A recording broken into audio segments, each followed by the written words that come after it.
Welcome back, everyone. Today we're going to check out the number 98th ranked course in the world. This is going to be Circle C Disc Golf Course in Austin, Texas.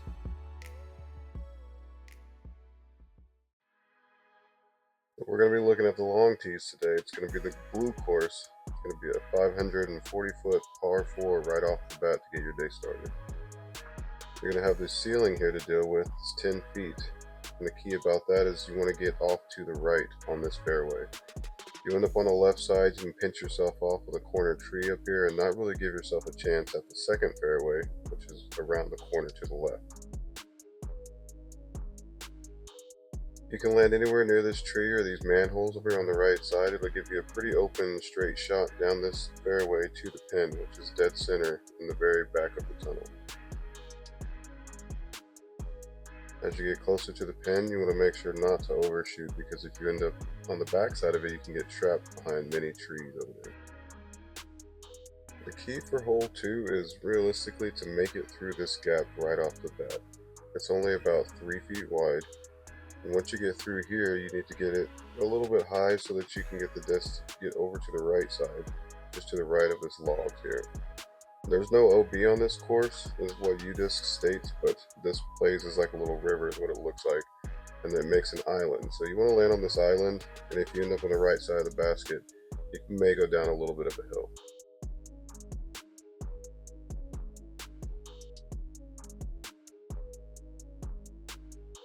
Kind of going with the same thing here, you have another little gap that you need to hit right off the tee pad, and you also need to get to the right slightly, but you want to fade back to the left as well.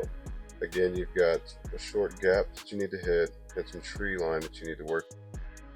But as you get closer down to the basket, there's also a lower ceiling on this hole. Make sure that you don't end up short, otherwise you can end up just outside a circle.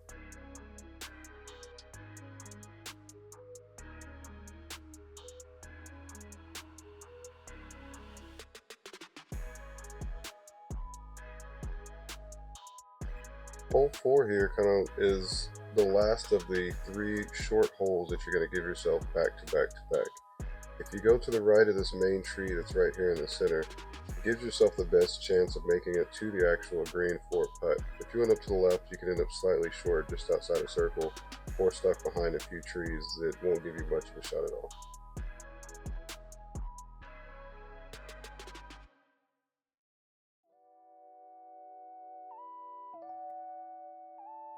Hole 5 is when this course kind of starts to open up a little bit. It's by far the longest hole on the front 9, but it's a par 5. It's 815 feet.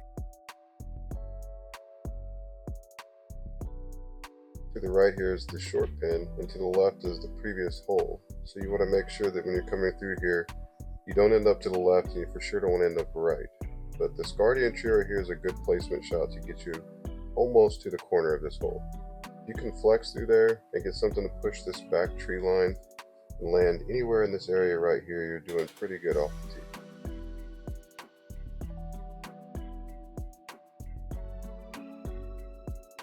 The ground through here is pretty gravelly, so if you get anything that's on edge and you skip either to the right or to the left, it can be gel, but you can also have some sort of shot if you can stand out just a little bit, maybe a little patent bending into the green. I couldn't quite fly all the way into the green, but you can see these steps right here lead up to the basket, which is just straight ahead of the camera. I know it's kind of quick here leaving the green, but this is the walk from 5 to 6. There is a little arrow sign and a gravel path, and this one's kind of far down, but the entire course is designed pretty well, and you can't really get lost without noticing that you're going the wrong direction. Everything is pretty distinguished. This path is just kind of the longer one on the front line.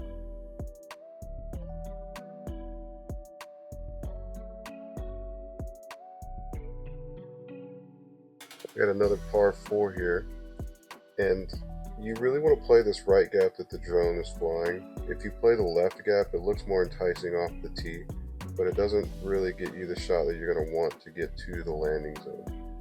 This isn't very wide flying through here, but as you're going through, if you can push all the way past this second gap right here, it's about 9 feet to this between these 2 trees, and land anywhere out here in this sunlight area, then you're in a pretty good position.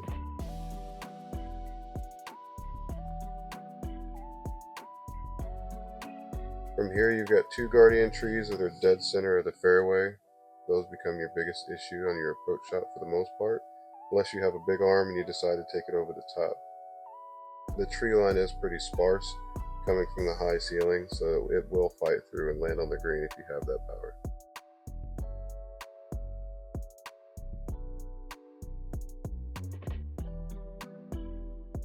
We're going to have two little par 3s that are back to back. One of them is just slightly shorter than the next. But off the tee, this main tree to the left is only 38 feet. So you want to keep it just to the right of that and kind of high, because this does play downhill. So if you get anything that's flat, that has any kind of glide to it, you can push this entire back row of the trees here and glide down the hill. And these rocks tend to be kind of flat and you will get skips off this, but the green itself is pretty deep on the back side of it, so you can skip well into that tree line if you're not careful. Hole 8 has the exact same shape as the previous hole, it's just a little bit longer. And again, you want to get something that you keep nice and flat that has some glide to it. Push you all the way down this fairway, and if you can get to the right side a little bit, even better. And if you get anything that fades off a little bit early and ends to the left, you can pinch yourself off. But also, as you can tell, the trees on the right are not very inviting either. This main tree here in the center of the fairway is going to be your one aim point that you can see from the tee. So if you get to that tree or slightly past it, you're not doing too bad at all. Like I was saying with the previous hole, the green can be a little bit treacherous, so make sure that you get the disc down sooner than later.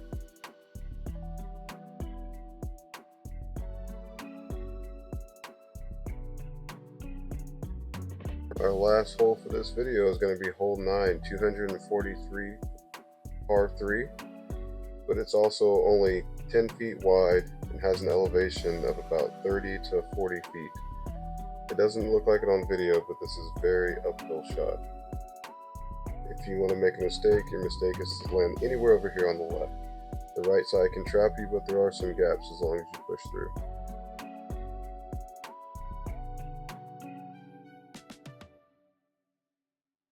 Well, that's going to do it for the front 9. Please be sure to come back soon, and I'll get the back 9 up as quick as possible. Thanks, guys. Keep chasing those chains.